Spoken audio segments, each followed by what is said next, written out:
Welcome to Wellness Spring. Today I'm joined by one of the true global pioneers of human transformation, the remarkable Robert Fritz. This conversation will change how you understand your life, your struggles, and what is really creating your results. If you've ever felt stuck, frustrated, or called to do something more, this episode will show you why and what to do about it. We're blessed Robert is here for the first time in Australia, and he will be running 3 courses in March. And what he shares today has the power to fundamentally shift the direction of your life. Stay with us till the end. This is not just an interview, it is a doorway into conscious creation. Welcome, Robert, to Wellness Spring. It's so lovely to have you on the show. Lovely to be here. Thank you. And I know you're an expert with painting and visualizing things and making words out of it. So I want you to imagine that you're in an elevator or lift and you've got to give a 20-second spiel when someone says to you, "What do you do?" So instead of saying, "I'm a doctor or dentist," just Mhm. make them visualize what you do. We teach people how to master the creative process in their life. And what does that mean? Well, it means that the creative process, which is the most successful process for accomplishment in history, it's created the arts and science and commerce, can actually be applied in the same way an artist makes a painting, could be the way you create your life. And so your life becomes your work of art. Wow, that's very profound. And I know you started your career as a music composer. When you were growing Mm. up as a child, did you always want to be a music composer, or what did you want to do? Actually, I was, I think, 11. And my parents took my sister and I to the Esplanade in Boston, which is an outdoor shell in which the Boston Pops, made up of the Boston Symphony players, played a concert. And the first thing on their first piece on the program was Marriage of Figaro by Mozart. And about a minute into it, I knew I wanted to be a composer. Wow. And what did your parents do? Did they influence you in any way? Because a lot of people, they could be a doctor and they want their kids to be a doctor. Mhm. Well, my father was an optometrist, and his father, my grandfather, was also an optometrist. My mother, when she was growing up, was a singer in swing bands, and it was a really good painter too, I think. Yeah, That's and I was amazing. around the arts all That's the fun. time. I mean, they were just so into it. One thing they did, Yeah. which was really unusual for those days, is they would take us uh, into Boston, near where we lived, to art theaters. And so we were seeing Italian realism and French New Wave films at a really early age. It was really quite extraordinary. Yeah, some may say that you were blessed. And just It to, was. like, I paint for a hobby, and I find when I'm painting, I've got no track of time. I'm just lost in space, and I've made so many cups of teas, and my partner will come in and go, "Didn't you want that cup of tea?" And I would be gagging for a drink at the time. And then I just go, "Oh, I Yeah. just need this or that," and so forth.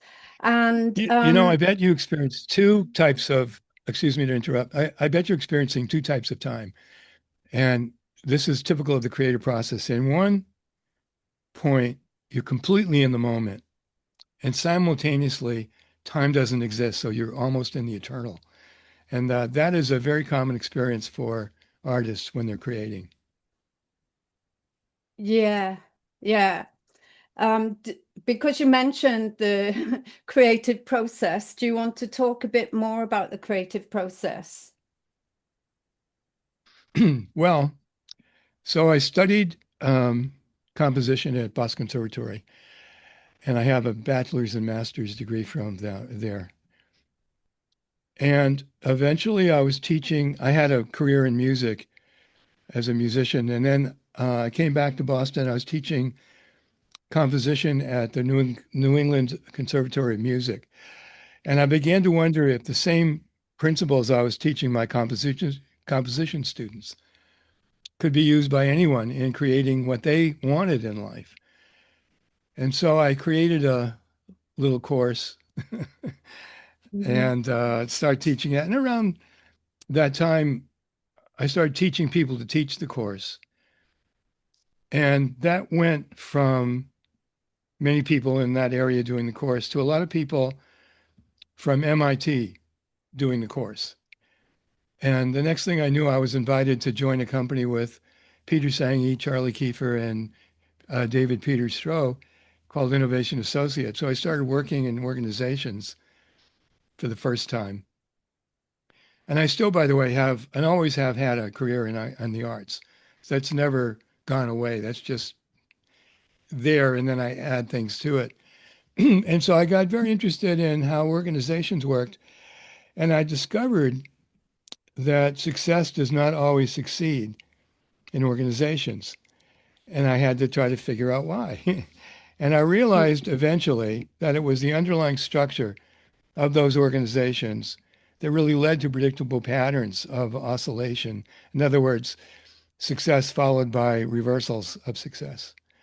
And so I broadened my career from composition, and I was a theater minor in school. So I directed a lot of plays. I wasn't an actor. I'm not an actor, but I am a director. And then I got into film directing and studied that and studied cinematography and blah blah blah, all that kind of stuff. But also in the meantime was also working with some of the largest organizations in the world and finding that if we were able to change their underlying structure, they would have a different pattern.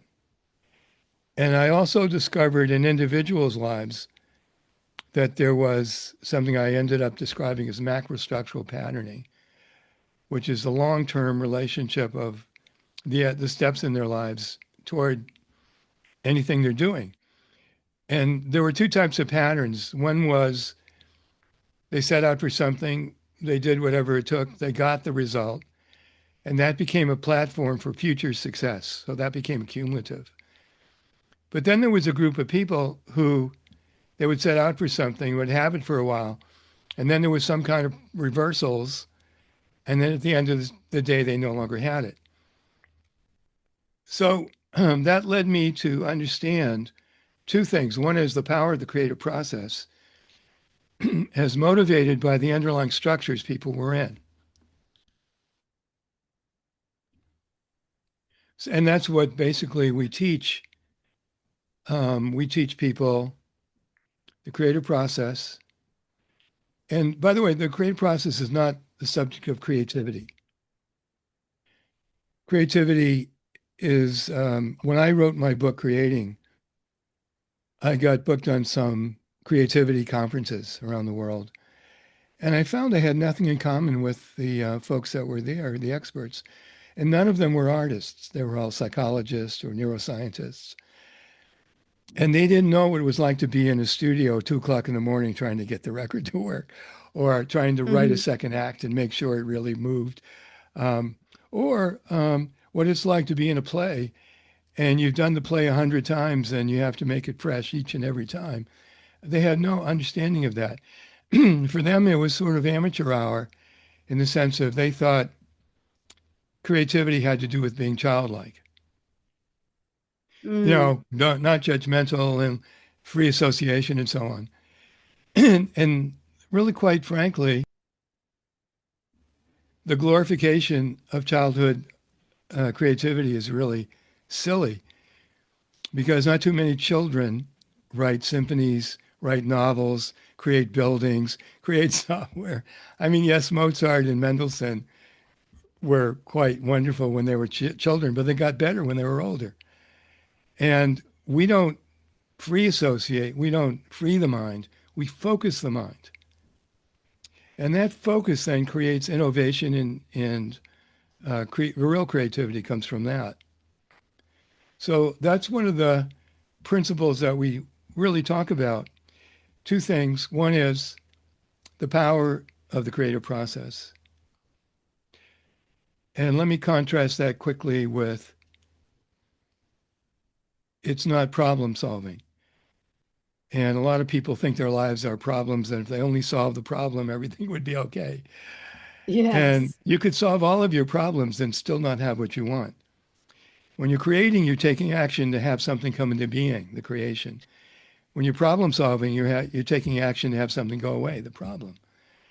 And you can either have a lot of problems or not in life, as we all are humans, Yeah. but still use the creative process to have more and more and more of the kind of life you want to live. Can I just stop you for a second? Because a lot of people, when you say problems, I've heard you talk about engineers, and my husband's an engineer, so he's a problem solver. Yeah. But things happen in life, life happens to us. There could be an Mm. accident, and, you know, um, when, you could lose your job and for no reason of your personal self and different things, or it's about how do you deal with those issues. Yes, you might say it's a problem, but you know, things happen. Hmm. So it's about how you deal with them. Yeah, And now, in terms of problem solving has its place, yeah, but if it's chronic problem solving, is if that's all what you do in life, you could solve every single right. problem and then you're dead. Yeah. I like the way you talked about play because I think it's important, like I say to my clients and friends, you have to bring play into your life every day because when you're jumping in the pedals like a 5-year-old, you're Mhm. in that present moment. And I was reading about your lovely wife, Rosalind's Yeah. background, her bio, and she had the background of being a singer in the Yeah. 60s and worked with the wonderful Andrew Lloyd Webber. A friend of mine was his accountant for many years, and we got to Uh-huh. see lots of the plays, and that was wonderful. And yeah, and I noticed that she was a psychotherapist and she That's right. started her own breathwork. Well, I'm a Buteyko breathwork instructor. So I teach Mhm. functional breathing, but I also teach sacred breath. So I know she's one of your structural consultants. He's a master, actually. Oh, okay. Yeah. Um, do you bring breathing into your breath work, I should say? Because if nobody's breathing, they'll all be dead in your class. Do you bring Let breath me just work? put it to you this way. We did years ago have a course where Okay. Rosalind led some breathing work. Then there was a scientist from Switzerland on the course, and he was really quite impressed. And he said, "Please come to Switzerland to our laboratory, and we want to test you." So we went to Switzerland, and Rosalind did this amazing breathing thing. Yeah. They had her wired up with all kinds of machines and so on. And as it turns out, um, what she was doing, she could absolutely handle. But it looked like it was not so good if we really just introduced that to the general public without knowing their health backgrounds and so on. So we actually stopped doing that particular technique in one of our courses. It was the only course that we would do it in, this one course. But that's what happened. So that's why we don't use that anymore. Oh, because I often say to people, look, if you're stressed and you're aware of it, when people are very anxious, take a deep breath, take a conscious breath in through Yeah. your nose and out through your nose because it Oh, changes breathing, your yeah, breathing is energy. great. Yeah, that's right. Yeah, No, I it's just a good wonder thing, and when, we breathe. yeah. I should clarify and say, is it important for changing the underlying structures? No, Okay. So I know you let me tell you often why, say, though. okay. Because the kind of structures we're looking at that cause either advancing or oscillating patterns have to do with, on the one hand, the creative structure, the one that you can really advance, accomplish things, and then have them be the platform for future success, has two data points, the end result and current reality. Now, that structure creates a tension. And this tension, by the way, it's not psychological, it's not um, anxiety. It's the same way muscles work. So if I create a tension, I'm going to say this rather technically for a moment, but your engineering Okay. husband would appreciate it. Uh, if I create a tension, it creates a state of non-equilibrium. And non-equilibrium always strives for equilibrium. So if I, it's like an archer stretching the bow, aiming the arrow at the target. That tension really motivates action, and the accomplishment of the creation is the resolution of that tension. It's a tension resolution system. By the way, from music, that's how music tonal harmony works in music. Oh, that's great. Excuse me, sorry.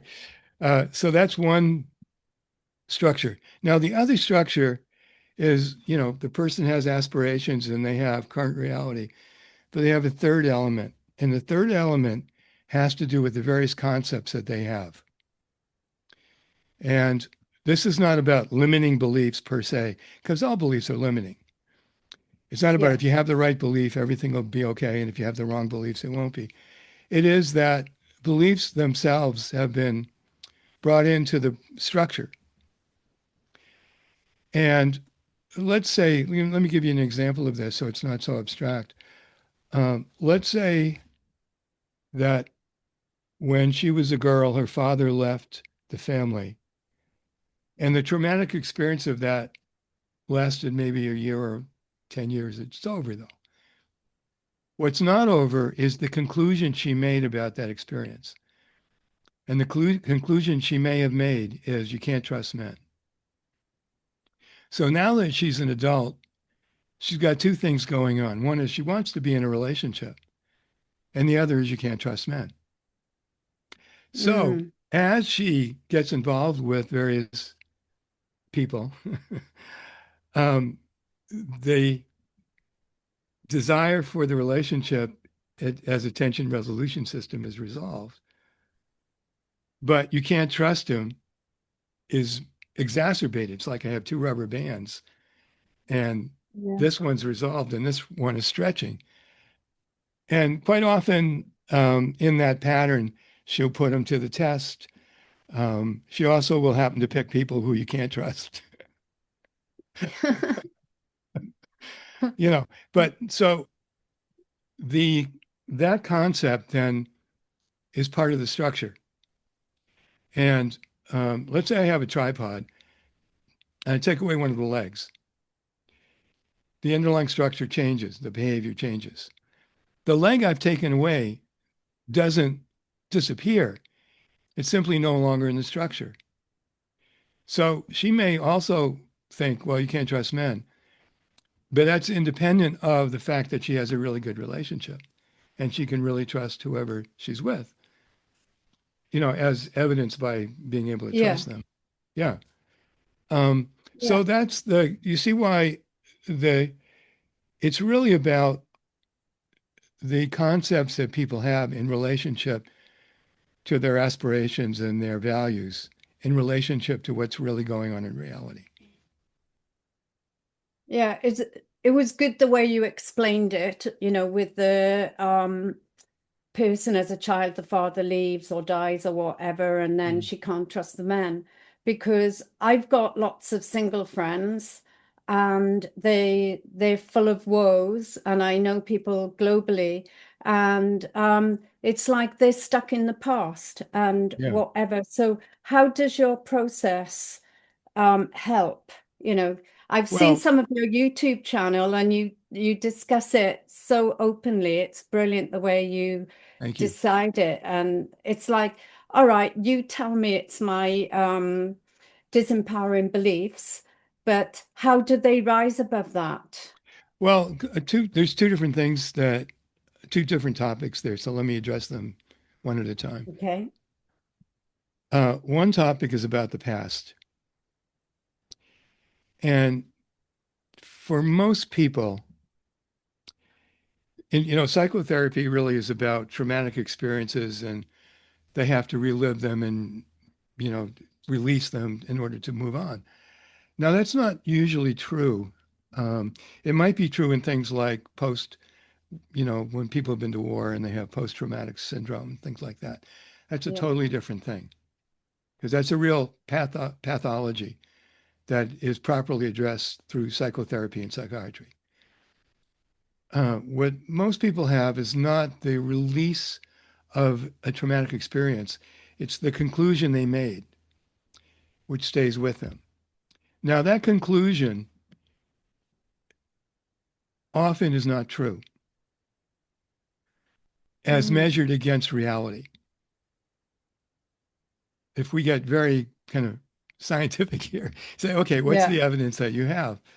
Now, for many people, they don't really have evidence for the conclusions they've come to. And one of the things that we found in the structural consulting work is that one of the major issues people have is identity. And that what they do is they attach their success or failure to how they define themselves, how they see themselves.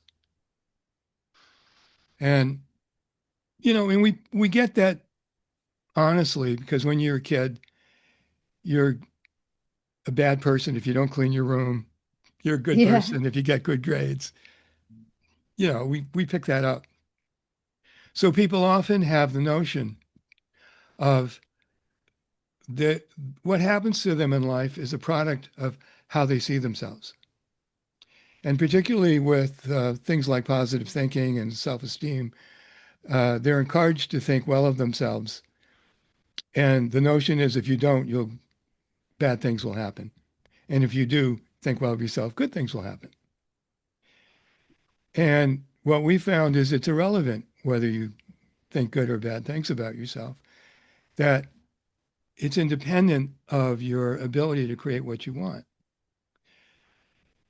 Here's the proof of that. Masters of the creative process have believed all kinds of things. Just look at the history of the arts. Yeah.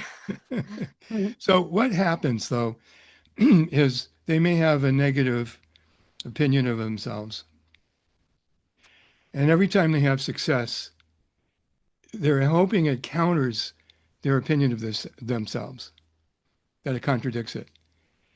But actually all it does is reinforce it because who but a person who thought this would have to prove that it wasn't that. Like if you thought you were a coward and then you prove you're not by going on all kinds of extreme sporting things and swim with the sharks and hang glide. Yeah. And by the way, the people who do that aren't always in this structure. So some people just love that stuff.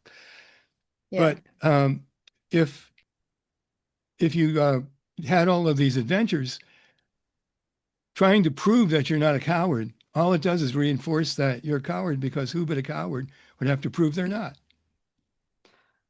Right. Now, what we found is really revolutionary in the self-help world. Um, and it is that no matter what you think about yourself is irrelevant to your ability to create the life you want.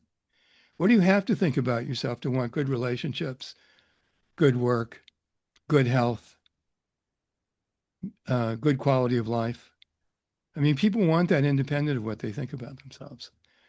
So what you'll see in those structural consultations often, if it is an identity issue, is the person understands that instead of trying to fight with what they think about themselves, maybe they think they're a loser or they think they're not good enough or whatever they happen to think, they can separate that idea from reality in which they do want good things and there is a current reality in relationship to those good things and they can take action on behalf of that. And the success that they create is not tied to their identity. Right. But how do you get people, because they could have a consultation with you, Hmm. and how do they, in that moment, they're on a high, they've identified it, but then they go away and try and put it into practice, and then their underlying beliefs overtake them. The ego steps in and go, oh, you can do it with Robert, but who are you to think you can do it by yourself? Well, a couple of things. One is that um, often the concept is invisible. So they don't even know they think what they think.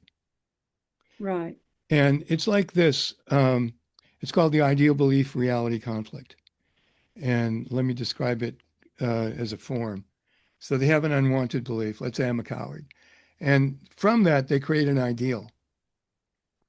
I'm brave.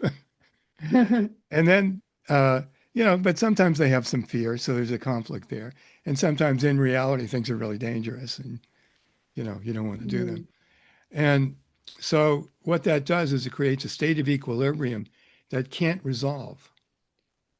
So even if they do a daredevil thing, um, it doesn't change what they think. Now you would Right. think if a person had, I write that there's a book that I co-wrote with Dr. Wayne Anderson called Identity, and in this book we write a lot about this kind of thing, because one of the ways that this is debilitating is when you have that ideal belief reality conflict going on, it creates chronic stress. And chronic stress is not good. It's very unhealthy. A lot of times, if you look on the channel, a lot of times when a person comes to understand what their underlying structure and become fluent in it, they feel relief. They feel like a weight's been lifted off their shoulders. They feel like they no longer have to prove they're this or prove they're that. And they can really Yeah. see in light of day, yeah, this is really important to me.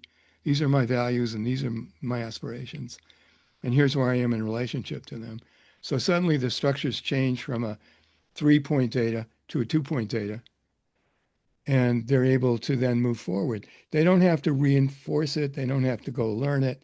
It's almost like the cat's out of the bag. Here's this thing that Mm. was invisible to them, and now they see it. And they also see it in the various patterns in their life, and they can see they did it this time, and they did it that time, and they did it this other time. That explains so much. Yeah. And because you mentioned stress, obviously the world with the COVID pandemic went through chronic stress. And, Yeah, more recently in Bondi Beach, we had the shootings. I'm so And when sorry I about lived that. in, yeah, when I was in France living, we had the July the 14th terrorist attack.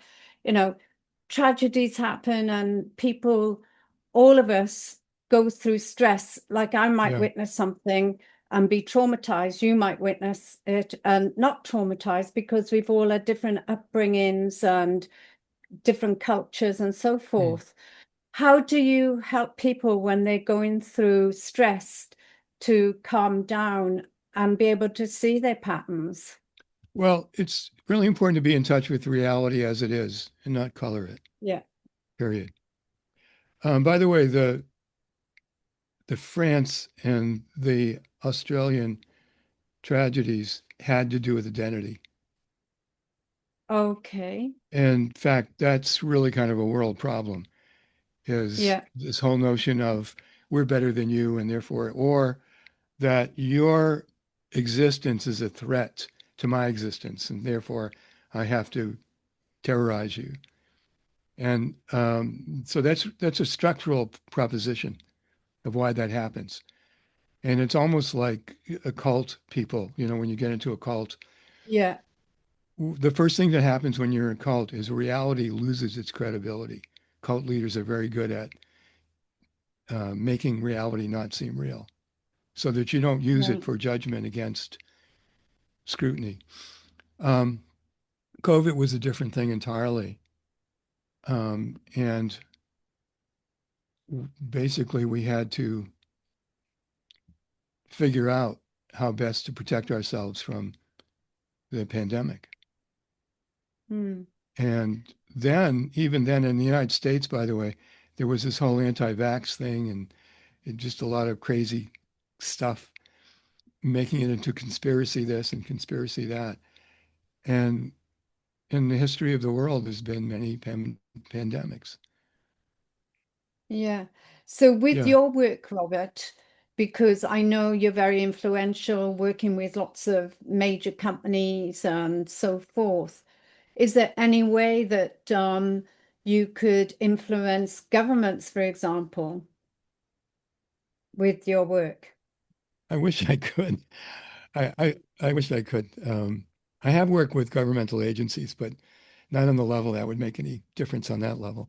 There was one more thing, though, that was, remember I said there were two parts of that question that you asked.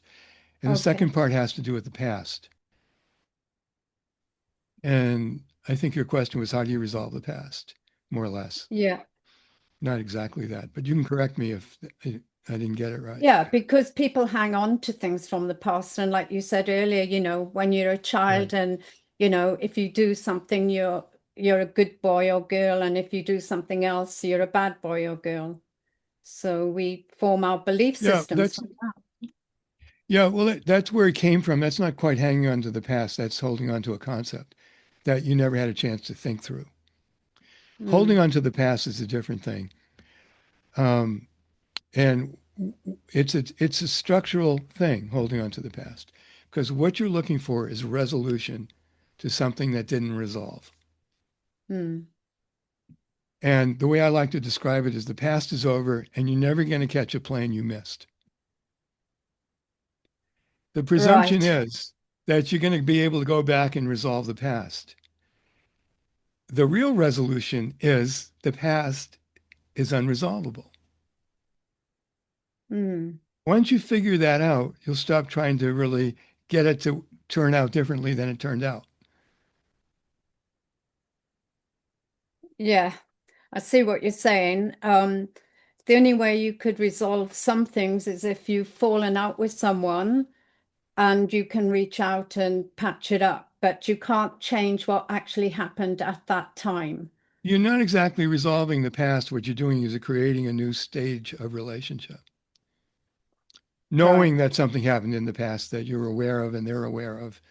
And what you're doing is you're uh, starting again to right. establish a relationship. Yeah, I guess everything starts with relationships, and most importantly, the relationship to yourself. Yeah. And, And that's why you never want to be in a position of lying to yourself. yeah. But, we make lies about ourselves as a child. If our Yeah. parents are arguing, we might believe it's our fault, we caused it. So, how do we, um, be able to rise above that or identify that's not real? Well, here's the thing though, if it's real or you created a myth about it, it's still over. Okay. And the fact that it's over, it's a human thing to want to resolve unresolved things. If you go to a movie and it's a whodunit and you have to leave before you find out who done it, you want to know who done it. I mean, it's Yeah. just a natural human instinct. And by the way, the arts is totally both created by that human desire to resolve tension and strategically sets up tension, for an example, in a film. The Yeah. example of that is the Alfred Hitchcock describing there's a bomb under the chair, and the two guys talking don't know it's there, but the audience does. And it's ticking and it's Ah, ticking and it's ticking, and they're talking about having tea someplace. And he said that creates this suspense. And that's yeah. that's exactly how we make film. We create tension resolution systems. You have a boy meets girl, boy loses girl, and you want to see them back together. Yeah. Boy gets And girl back, and you feel, all right, good. I guess it's the same as watching a series. They always leave you hanging on at the end so that Cliffhanger. you watch the next series. So, Yeah. as a filmmaker, what how does your work play out in producing films? Well, it's structural. I mean, filmmaking is quite a structural feat, both in terms of the screenwriting, the shooting, working with actors, the editing afterwards, and writing the music. I write my own scores for my films, so that's also Wow. uh, an advantage I have. And sometimes I even write the music before I make the film and play it for the actors to sort of say, here's the universe we're in. And it really is quite helpful to them. Um, my films, I'm never trying to create a message. I'm telling stories. Right.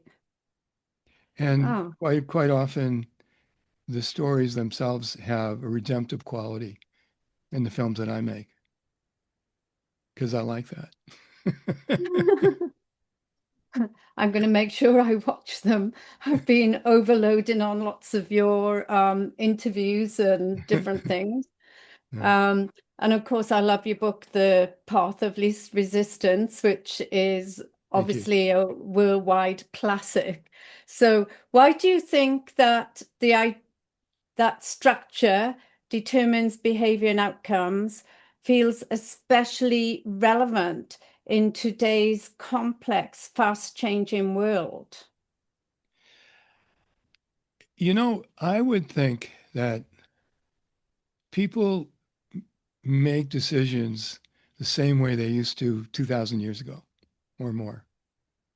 Right. So we certainly have technical progress and we have social progress and we have civilization progress. What we don't have is progress in relationship to how people actually are. Mm, Now, uh, we're not trying to change how people are or the way they are. We're trying to use the way we are in relationship to positioning ourselves to be able to create more and more of what we want in life. Because one of the things that people are, among other things, is creators. We want to create things. We love creating things. A lot of people mm, don't do it because they don't know how to do it or they're dominated by their problems in their life. And they also think that somehow if they got rid of the problems, then they would be okay. But that's very different than organizing your life around your deepest values and your highest aspirations. right. Yeah. Yeah, that's a big one to do when you're stuck in your own patterns. And I know you distinguish between the principle of consequences and the principles of transcendence. Hmm. So, how does transcendence allow someone to step out of an old life structure and into an entirely new pattern of living? Because that's huge. It's available all the time, Right. actually. No matter what the past has been, you can start because the past is over. Yeah. Now, no matter what the past been, you can start again, turn a new page. You may have things you like that you want to continue on with. There might be things you want to change. If you don't know how to create, it becomes really difficult. And if you don't know what you want, it also can be very difficult. And so the transcendence and consequences, we could call them grace and karma in the religious sense. Yeah. Grace is that you're now able to start again. Karma is you do things and it has consequences. Um, Transcendence gives you a fresh sheet of paper. Consequences gives you something to write about so that the actions you now take have consequences on into the future, which helps then build your life, your organizations, and other aspects of being a human being. Wow. Yeah, because you mentioned karma and grace and religious. Um, I'm not religious per se, but I'm very spiritual.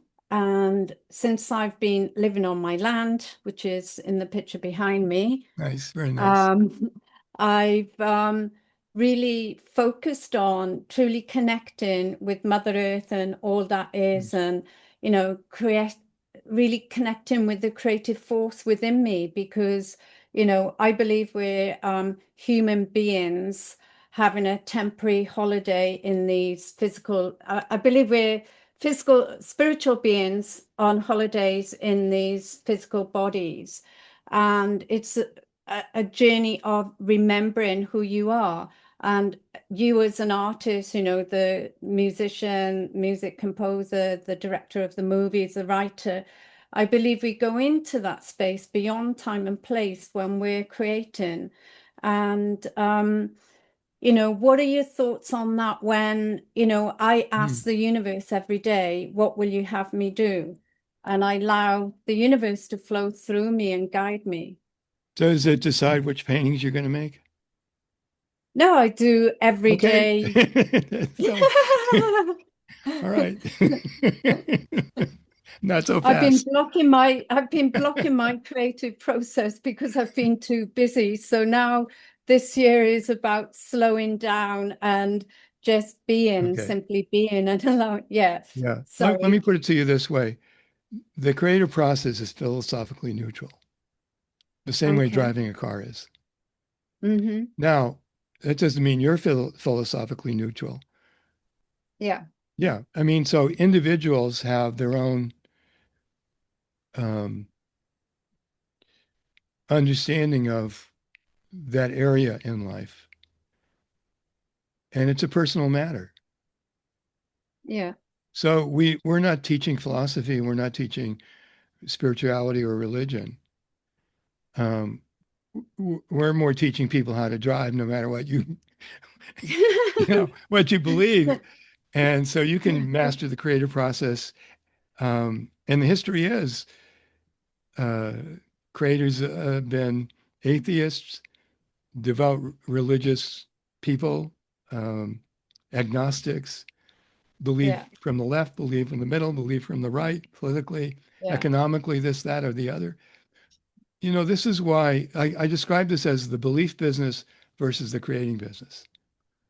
So in Okay. the belief business, it matters what you believe. And what the action is you're looking for converts. Not that you are necessarily, but that's Yeah. primarily what happens in the belief business. In the creating business, it's about how well you create independent of anything you happen to believe. It doesn't discount belief, it just is independent and it's up to the person. Thank you. Thank you for that explanation. Um, yeah, so your work also, it triggered a thought. You not only work with individuals, but you also work with communities, Mm. particularly in Uganda. I really enjoyed the article that you sent me. And what did working in the community level teach you about how collective structures influence destiny and possibility? Well, here's what happened about the Uganda project. By the way, there's a wonderful film that was made a few years ago that really demonstrates the whole history of that project. But what happened was about 40 years ago, I got a call from someone who had just started the African Food and Peace Foundation. Her name was Sylvana Veldkamp. She and her husband had worked in the UN um, for many years, and they had seen how money was really squandered by programs that tried to do well and tried to do good for people, and yet didn't work. And she had just taken one of my classes. And she invited me to consider joining them in thinking about how we could take the creative process as the foundational process and bring it to rural Uganda, which where she was doing work with people there. And so we created a course at first for the villagers.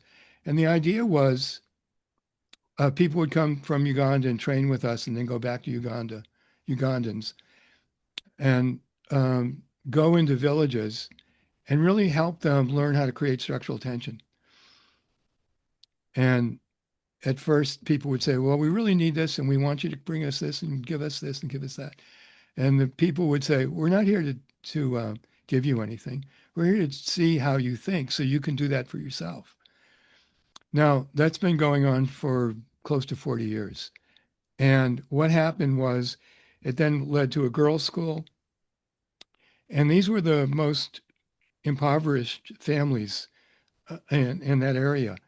And the girls would learn the creative process and begin to apply it to their lives. And then they saw that there was a difference between what the girls were learning and what the families were learning. So uh, it occurred to them that they really had to bring in the families and do training for the entire family. So the girl would be full-time in the school, but the families would also come in through training. And then they had a 5-year goal that they had to create within 5 years, very specific goals. And most often, 90% of the time, they did that. The families created that. They got out of poverty and got into sustainability. And now there's a university, the first women's college in Eastern Uganda, that also teaches students how to go into the villages and how to go into different organizations and bring that creative process. Now, the the organizations like Oxfam and there were a number of them would come in with a problem-solving approach. They would put it in, it worked for a bit, and then it wouldn't last. It wasn't sustainable. And the difference between this approach and what the typical developmental agency does is we were teaching them how to create using whatever the resources were that they had. And we weren't solving problems. We knew there were problems. We weren't solving them. We were creating outcomes. And that was a tremendously powerful lesson in world development, a totally new approach toward world development. And it's won a number of awards by this point, too. Wow. Because you said world development, I personally think the world is in crisis, Yeah. because as we were traveling around Australia, we were living in France and we came back here during COVID Mm. when we were allowed.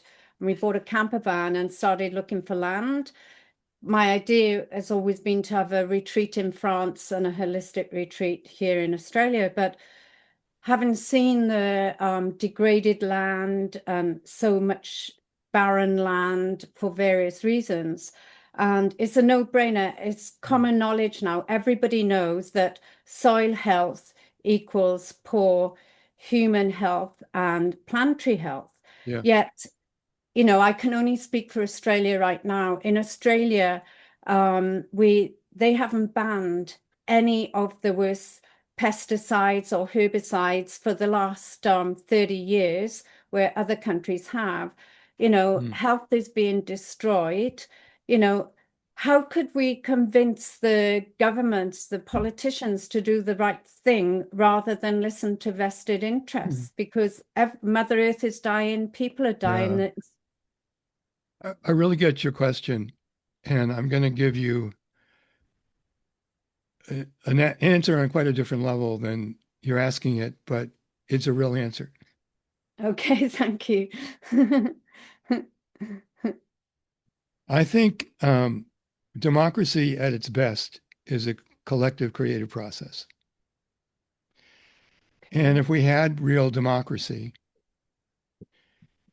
our um, ability to join together on behalf of outcomes we want to see happen increase. Mm.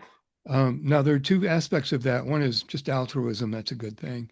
But the other is um, enlightened self-interest. It's really in our best interest that we join together on behalf of civilization. Right now, as has mostly been the characteristic of society, the underlying structure is structural conflicts in which there's a competition between not enlightened interests, but local interests against each other. And that's one of the things you can see just as a pattern. One thing that happened in the American Revolution was it happened during the Age of Enlightenment. The great thing about the Age of Enlightenment was up to that point, the power structure was either the church or kings or Mm. queens, but royalty. Um, and the the age of reason, the Enlightenment, was, the real authority is in understanding what's really going on in reality. This is why science then became such an important thing because it was evidence-based. It wasn't faith-based. And people had a chance to rethink everything. And one of the things they rethought is how people can join together on behalf of a successful society or a successful civilization. And that's the true founders of the United States understood that. Not that it's necessarily gone continued on throughout the ages, and certainly not now. But the brilliance of that, and I wrote a piece recently where I said, um, I bet the founders thought that from this point on, it'll just be better and better and better. And actually, what happened is history moves in waves. So it got better, and then the Romantic period, and then it was not so much about evidence anymore. It was about, and it swings back and forth between evidence and more of a age of enlightenment kind of experience to a Romantic Yeah. age in which Lord Byron and, all of you Yeah. know, the difference Yeah. between Voltaire and Rousseau, basically. Yeah, it's just I think as an empath it's really frustrating because I know if we all died, Mother Earth would survive without the chemicals and rebuild herself no problem. Yeah, that's not necessarily the way we want to have it done, though. I know we want things to change before then Yeah. for future generations and so forth. Yeah, and not every country is equal, and some of them are much more advanced in this age of enlightenment kind of thing than others. Yeah. Yeah. Well, throughout our travels, we've met some amazing, scientists and pioneers like Peter Andrews. He's been fighting for this cause for over 50 Mm. years, and Charlie Massey. And if you look at South Africa, there's Alan Savory. But we've met lots of organic farmers that are standing in their power and, saying enough is enough. Mm. And, there's a lot people with small holdings. And we recently ran an event in Sydney to get people thinking, town Mm. people, where does your food come from? What's in your food? Yeah. You're either paying the farmer or later PHARMA, the other pharmacies, Right. so it's like Yeah. just people, you can't put it down to an excuse. I'm too busy. Like I said, we're living in a fast-paced world. People are Yeah. just grabbing off the supermarket shelves and they're picking the shiny apples, not thinking Yeah. what's inside it, And there's so Well, many Rosalind people. and I are vegans, so Oh, the same as myself. I didn't know that. That's great. and of course Yeah, there's many. we try to Yeah, eat organic. Of course, it's very hard for the meat eating public to understand what we're about. Yeah, and there's some people believe that behind veganism is there's companies like Sanitarium and the church that are pushing it. So it's all about money. But for me, it's not about being part of a cult. It's just I'm listening within and what my body needs to stay It's about healthy. health. It's about health, and we're back to science. Yeah, All of the studies now show that that's a healthier way to live, period. And yeah. you can try to argue with it, but it doesn't hold up to scrutiny.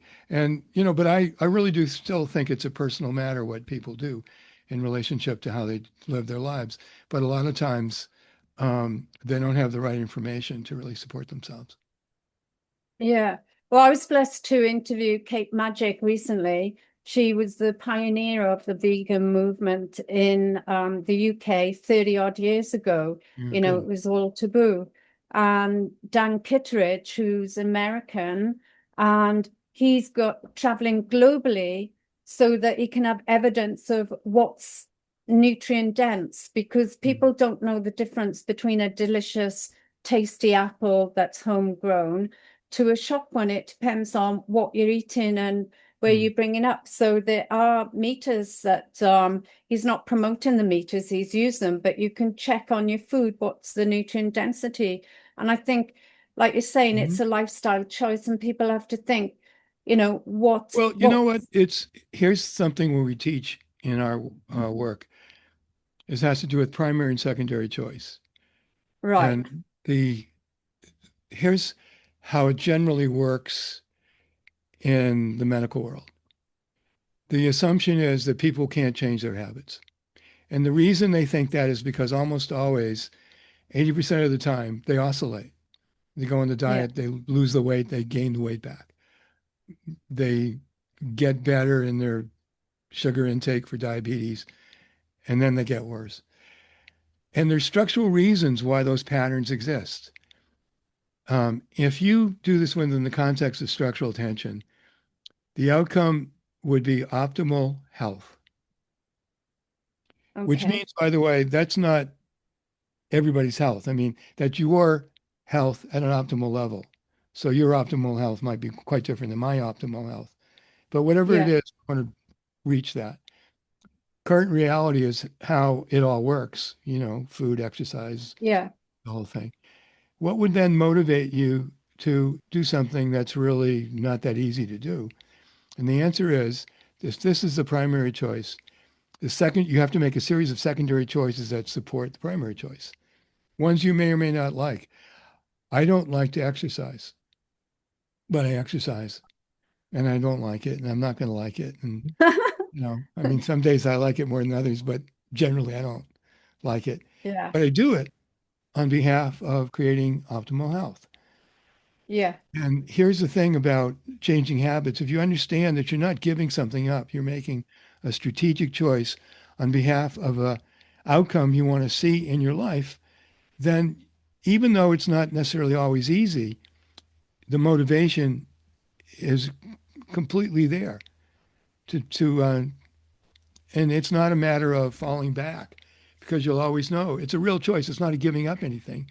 It's a choosing yeah. a strategy. Yeah, that's great.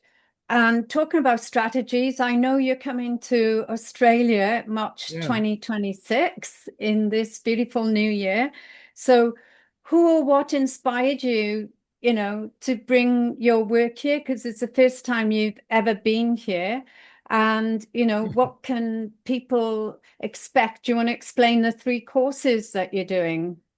Yeah, I do. What inspired me to come was actually a conversation with Samala Austin, who is Australian, and she came to Mexico last year and did a course with us. And she told me what people were. She told me a lot of people like my work, but then she told me what they liked about it. And what I found out was what they liked about it was stuff I was doing in the 80s. So it's Right. sort of like they hadn't been updated in any of the Yeah. new discoveries that we had made over the years. So it really motivated me to come and do some master classes for people to show what has now developed in the world of structural dynamics. The three courses I'm doing, one is called The Path of Least Resistance, based on my book, best-selling book. The second one is a 3-day course for artists called The Art of the Creative Process. And the third course is Fundamentals of Structural Thinking, which teaches people how to be structural consultants and how to think structurally. The first course is a transformational, mind-blowing, fantastic, change the underlying structure of your life course. And I'm really excited to Wow. be coming to do this course because it will, in fact, bring all of the newest stuff to Australia that it's not there now. Yeah, we definitely need it. And so if people have never done your work before, can they join any of the courses, or do the Yeah. courses lead on from each other? No, there are three different types of courses, so each one is Yeah. independent. And Okay. if they want to get an introduction to my work, certainly they could read in many of my books. Path of Least Yeah. Resistance is one. Um, I actually like Your Life is Art better. Oh, It's I'll more up. buy that. It's more up to date. Okay. Also, there's Identity is a really amazing book Yeah. because it really presents how people can really change the way they think about themselves and free Yeah. themselves from identity issues. Right. And would it be necessary for like all the family to come, No, or no? be nice, Because but yeah, no, the reason I'm saying it's over the years I've worked in drug and alcohol and various different things as a registered nurse and counselor, and people are fine at the course, but then they go back to the same situation, they get dragged down and so yeah, but forth. that's a different kind of scenario. This is a scenario when the person goes home, suddenly they're creating this and they're creating that, and they're creating this other Oh, thing and they're creating another. And, often the family says, "What are you doing? How'd you do that?" yeah. So it's a very different kind of animal than just trying to solve a chronic So problem like addiction. It really yeah, so is that you're building something and it's tangible. right. And yeah, so it's creating positive waves. So people will be like a moth to the flame and want to know what it's about. I would And want to know, wouldn't you? yeah, exactly. And I tell you what else piqued my interest on your website was the course that your son runs, Ivan, because I know he's Yeah, coming with you. The Creating Your Life course, because over the years, whatever I've got quite a few degrees and done lots of yeah, things, and I learn by teaching. So whatever I learned new, I would teach to my staff and so forth. yeah. And I believe Ivan does something every day to keep you on track. So you're implementing the tools that you've Yeah, learned. actually, the course is a course that I created Oh, that wow. features me and it's me and Rosalind on Right. video. And there's a short lesson every day for a little over 3 months. And every day you do like a 10, 20-minute lesson and you put into practice that day the lesson of that day. And it's Yeah. accumulative. And where the master classes are really quite compressed, learning, Yeah. this really gives you time to assimilate and practice and practice and practice and practice. And it's quite an extraordinary course called Creating Your Life, and it's Creator Tools is the name of Ivan's And company. and do you need to have done your work before you do No, that? no, Oh, no, okay. All right. no. That's good to know as well. One thing And that's happening in Uganda is the faculty of the college are all taking that course. Wow, that's Yeah, incredible. I yeah, think your work needs to go into every college. I agree with you. And as this is a health and wellness show, what's your main health and wellness go-to? I know veganism and exercise, but what is something that you're truly passionate about that you feel out of sync if you don't do it? Oh, I feel out of sync if I don't do it. Hmm. I'm going to describe something a little different for a second. A couple of years ago, I got really sick and Hmm. I ended up in the hospital for all of Christmas, all of New Year's. And then when I got back home, finally, I had to take antibiotics for a year. I had E. Oh, coli. wow. And for that year of the antibiotics, it really suppressed my energy. And I just, didn't want to stay in bed all the time. I wasn't me. It wasn't my usual me. Yeah. Okay. So it was a certain point where I no longer had to take the antibiotics. It was all done. The cycle was done. And it was something like coming alive. It was like being alive again. And, Yeah. there's such a joy in being alive.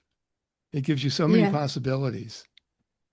And, of course, if you're not well, you can do the best you can and try to make it work, which I did. But it didn't have the same kind of talk about transcendent experience. Yeah. It was so great. Wow. So I think it's important to know that it's okay to have good days and bad days. Like people too often criticize themselves for having a bad day, Yeah, and it's just part of life. it's like Today's a breathing good in, day. Today's a breathing bad out. day. Wait till Yeah. tomorrow. Maybe that's going to be a better day. Yeah. That's a great I tip. also think that the creative process itself, this thing about bringing something into being, is life-giving. Mm, It, yeah. there's something that changes in you when suddenly you're bringing things, and it could be a meal, it could be something, it doesn't necessarily have to be a great artistic creation. It could be a little arrangement, um, the way you place the plates on the table. It could be anything. And there's Yeah. this kind of human, I think it's the height of the human spirit when we're in that creative modality orientation. Yeah. I always call it whatever makes your heart sing because you do something you're passionate about, you're inspired, so you're in spirit, you're full of Yeah, life you know, and then magic, you look at it, and if someone happens to say, "Oh, that looks amazing," it adds to it, but you don't need that recognition that's right. because all that matters is that you've enjoyed the process. So, And also, where you described it when you paint, that experience of time passing both yeah. in the moment and eternity at the same time, Yeah, yeah, I just love being in that space. because And it's great. yeah, and I usually ask my guests as well, if there was one thing you could do to change the world or make it a better place to live in, what would it be? But I think you're already doing it. Well, I'm not trying to save the world, but I am trying to share a good thing. Yeah, yeah, that's really good. Yeah, because we're living in a world where, everybody with all the life coaches and so forth and healers, everybody wants to be fixed. They think they're broken. And I say to people, you don't need fixing, you don't need healing, you're just out of Exactly. alignment. Yeah, So that's my very good. yeah, my job is to help people to reconnect with their greatness within and get Yeah. back into alignment. Yeah. Just to go back a second um, to when I started, one of the things that I actually did do, spend a lot of time in the woods to watch Ah, natural phenomena. Now, I did that primarily to be a better composer. oh, wow. But of course, I learned so much about, you know, decay and new growth and all, just the way the woods work, which is very different than Yeah. city life. I think today we're living in such a fast-paced world and people forget to stop and slow Mm. down. Like Yeah. went through a busy period and recently, and on the motorway through the country lanes, I should say, I kept seeing the sign slow down. Yeah. And it was a big reminder to me to just sit and be. And when I was meditating and asking what's my words for this year, it just said simply be, So it's like people forget, because we're conditioned to being busy. My Yeah. mother was a busy lady, and I've learned that behavior from her.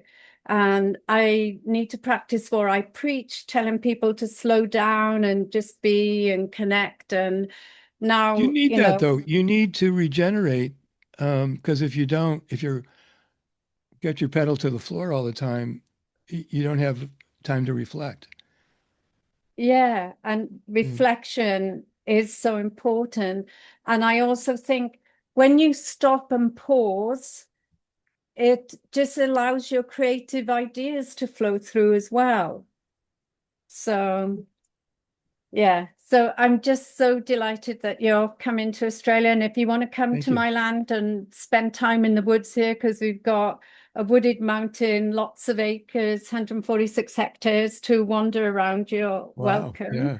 That's great. And yeah. You come to And Vermont, we have 33 acres of woods.